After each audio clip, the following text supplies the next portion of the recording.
তো আমি আজকে দেখিয়েছিলাম দুপুরে যে পৌষ তোলা হয়েছে, তার জন্য বাড়িতে পিঠে, পায়েস এসব বানানো হয়।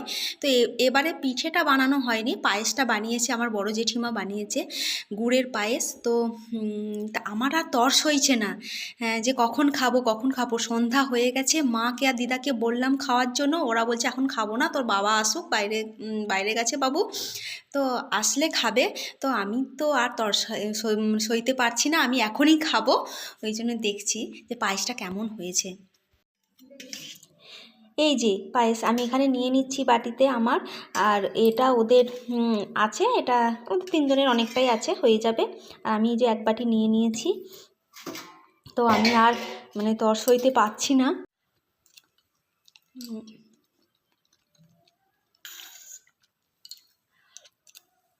হুম, মারাত্মক সুন্দর হয়েছে।